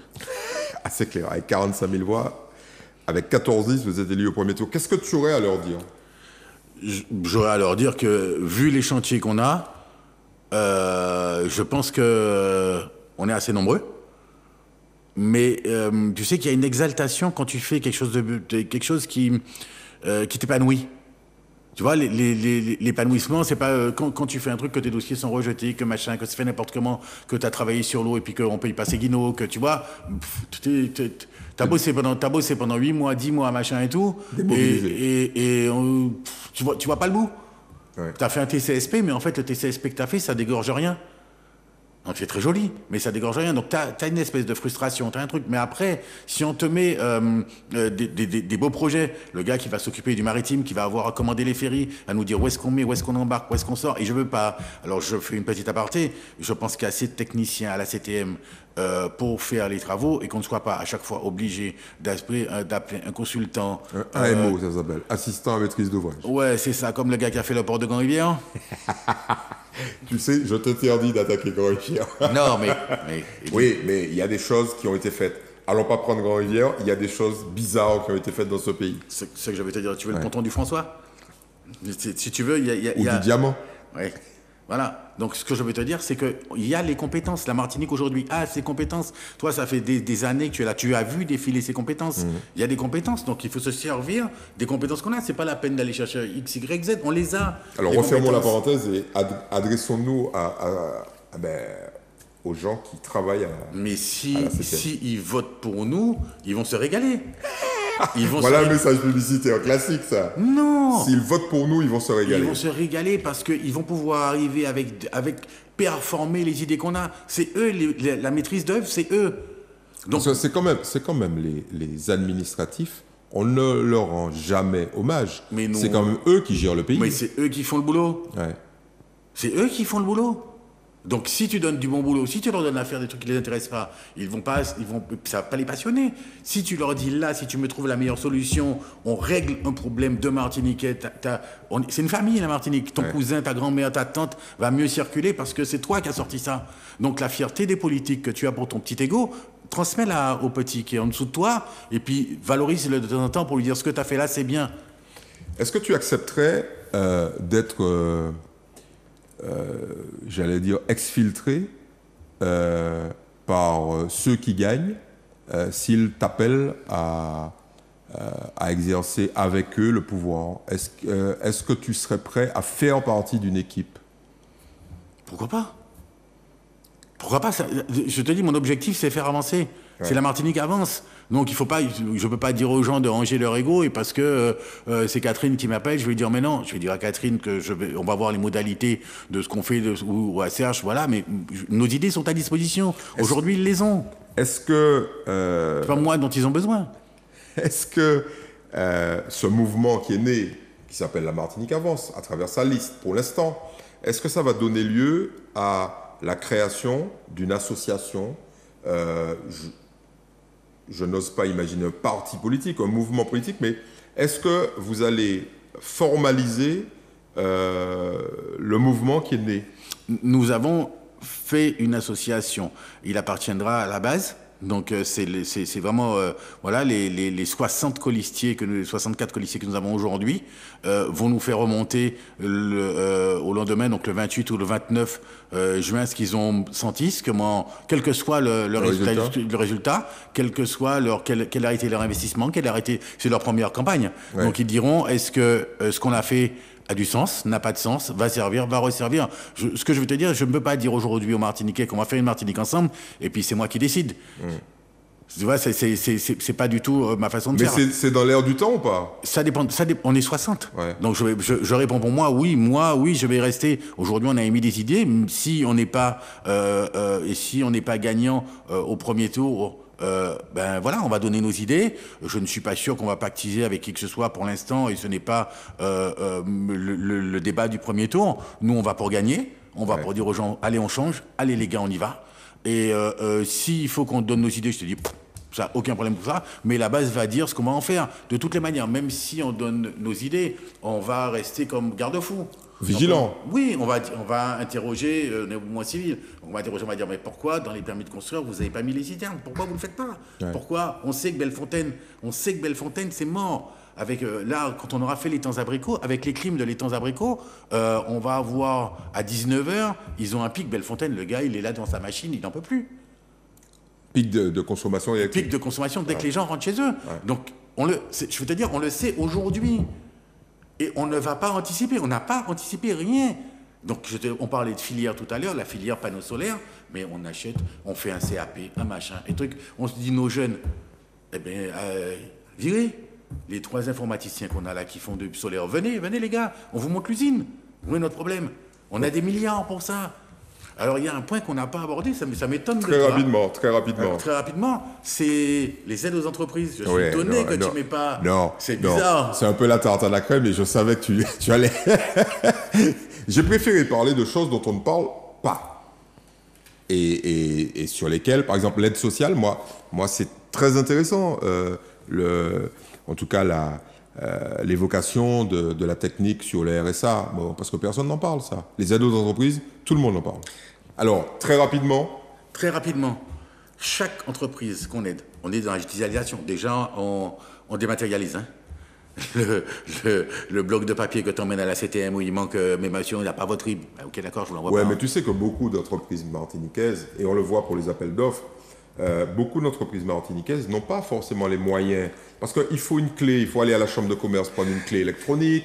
Il y a beaucoup de petites entreprises qui n'ont pas forcément les moyens d'éviter le papier. Eddy, il y a la CPME, la chambre, le MEDEF, le machin, il y a des budgets de formation, il y a des trucs à plus savoir quoi en faire. Si je te donne les budgets de formation de la CTM, tu vas même pas me croire. Donc je te dis, il y a de la matière. Faut pas dire qu'il n'y a pas les compétences. Il y a des compétences. Faut les aider d'abord quand même. Faut les aider à passer ce cap. Il y a des compétences. Il y a des aides en ligne. Tu sais. D'accord. Imaginons ça. Il y a l'aide en ligne, monsieur. Cliquez sur. Il y a des aides en ligne. Comme l'émission se termine, allons vite. Ce que je voulais te dire, c'est qu'on identifie ces sociétés. Ouais. On identifie en te disant, toi tu fais du BTP, toi tu fais du béton, toi tu fais ceci, et elles sont géolocalisées. Donc tu m'emmènes un dossier où tu me dis que tu vas faire la même chose que ton voisin qui est là, je te dis non. Je te dis non. Parce que lui, je l'ai aidé et je le suis. Je lui, avec l'aide CTM, je l'estampille CTM, je lui dis, excuse-moi, j'ai un CFA où j'ai quelques jeunes, et je lui mets dans l'obligation de son aide à la CTM, de me coller des jeunes, etc., ou en réinsertion, ou en discussion. Donc en fait, tu fais de la gestion prévisionnelle de l'espace réservé aux entreprises et du nombre d'entreprises par activité. Tu sais quel est le plus grand mal? On ne sait pas ce qu'est faire Martinique. Ouais. Les Martiniquais ne savent pas ce qui est produit chez eux. Tu es obligé de taper sur Google pour avoir le plombier d'à côté. Blague. Tu sais pas que ton voisin est plombier. Donc on parle de lionnage, on parle de trucs, on parle de ça. Donc moi je t'estampille l'entreprise. Je sais exactement ce que tu fais, exactement ce que tu fais. Je te contrôle. Je te contrôle chaque année. Hein. Chaque année, je veux le commissaire aux comptes, le rapport du commissaire aux comptes qui me dit, etc. Ce que je veux te dire, c'est que tu ne coules pas ta boîte avec 75% de fonds CTM et puis tu vends les machines là, alors que c'est moi qui les ai payées. J'espère que tu ne fais allusion à aucun cas. Non, ce que je veux te dire, c'est que voilà, nous on a travaillé à partir des réflexions des uns et des autres. Donc voilà. Très bien. Très bien. Cette émission se termine. Merci beaucoup. C'est extrêmement riche, extrêmement intéressant. Non, voilà, tu leur as dit de voter pour la Martinique avant ça. T'inquiète, on va faire ça en conclusion. Alors, il y a un petit quart d'heure, on va dire lecture et recommandations. Alors, notre partenaire, la librairie antillaise, on va faire notre pub très rapidement en vous signalant que sont en vente le dernier Business News avec un petit point sur la nouvelle vague de résultats de bas. J'ai jamais. Tu le seras bientôt. Il faut que j'attende d'être élu? Ah ben oui, probablement. Je suis déçu. Ensuite, l'historial, bien évidemment. Et enfin, le People Yol. Ça, c'est pour nos productions. Alors, la librairie antillaise, je tenais à vous recommander à nouveau, parce qu'il y a beaucoup de gens qui nous ont rappelé en nous disant « Mais c'est quoi ce bouquin sur Frantz Fanon ?» C'est une bande dessinée de Frédéric Siriez et Romain Lamy. C'est la vie de Frantz Fanon en bande dessinée. C'est magnifique. Je vous le recommande très fortement. Ça devrait être dans votre bibliothèque d'ores et déjà. Ensuite, c'est le 22 mai. C'est le 22 mai. Donc, un retour sur une série extraordinaire. Les Cahiers du patrimoine. Donc, il existe des exemplaires en vente à la librairie antillaise et à la CTM, notamment dans le musée d'ethnographie qui est sur le boulevard Général de Gaulle. Vous pouvez y aller. Ils ont des collections parce que ça date de 2000 et année suivante, 2007, etc. Alors, je tiens à souligner le travail de feu Roland Suvelor et d'André Lucrèce et de Thierry Létang, qui étaient les rédacteurs en chef, qui sont encore rédacteurs en chef des Cahiers du patrimoine. Et je souhaitais saluer la mémoire de Monsieur Suvelor. Ensuite, alors la partie polar, puisque régulièrement on vous conseille des polars. Alors celui-là, c'est non pas un polar, mais c'est le dictionnaire amoureux du polar de Pierre Lemaitre. Alors vous savez que Pierre Lemaitre écrit des polars, mais il a été prix Goncourt il y a quelques années. Là, vous allez trouver une espèce de bible du polar et de recommandations. C'est une porte d'entrée. Pour ceux qui ne connaissent pas le genre, c'est une porte d'entrée indispensable. Alors, 2 polars fantastiques. Julius Orvis, c'est Natural Enemies. Alors, à ne pas mettre entre toutes les mains, un livre plutôt brutal, mais qui raconte la dernière journée d'un éditeur new-yorkais. Vous allez être scotché. C'est ce qui se fait de mieux. En fait, les amateurs de polar disent que c'est un must. Et puis, je vous ai réservé le roi du polar, le meilleur, James Ellroy. On va revisiter dans les semaines qui viennent son œuvre. Alors, si vous aimez l'histoire des États-Unis, donc Edgar Hoover, Howard Hughes, la mafia, le Ku Klux Klan, les Kennedy, tout ça, vous avez adoré cette époque. Tout ça dans un bouquin qui est proprement un chef-d'œuvre de James Ellroy et qui s'inscrit dans une trilogie que je vous recommande définitivement. Merci beaucoup. Guy Ferdinand, alors, un petit message pour les électeurs ? Rêvez de votre Martinique, quoi. Faites dans le 20. Ouais, le 20 et le 27. Non, dès le 20. Non, le 20. Ouais, le 20. Le 20. Donc vous choisissez avec quelle main, la main droite, la main gauche, vous choisissez vraiment avec quelle main vous allez changer votre Martinique et la faire avancer. Et quand vous allez, n'oubliez pas, qu'au moment où vous allez mettre mon bulletin dans l'urne, vous vous engagez à mes côtés. Ne croyez pas qu'une fois que vous avez fait ça, vous avez fini. Parce que c'est effectivement ça le point de départ de cette nouvelle Martinique. À tes côtés et aux côtés de tes colistiers. À tes côtés et à côté de tes colistiers. Ah oui, bien sûr. Ouais, vous êtes 64. Hein. Oui. Bon. Non, mais tout le groupe La Martinique Avance. Allez sur lamartiniqueavance.com, inscrivez-vous, venez, donnez vos idées, dites-nous si ce qui a du sens, donnez tout ce que vous pouvez qui va nous faire avancer. Et nous, on va le réaliser. C'est parti. Merci beaucoup, Guy, d'avoir accepté notre invitation. Merci et fais le bon choix. Merci beaucoup. Mesdames, Mesdemoiselles, Messieurs, merci de votre soutien, merci de votre fidélité. On continue notre campagne, entre guillemets bien évidemment, en recevant la semaine prochaine un autre candidat. Je ne vous en dis pas plus. À très bientôt.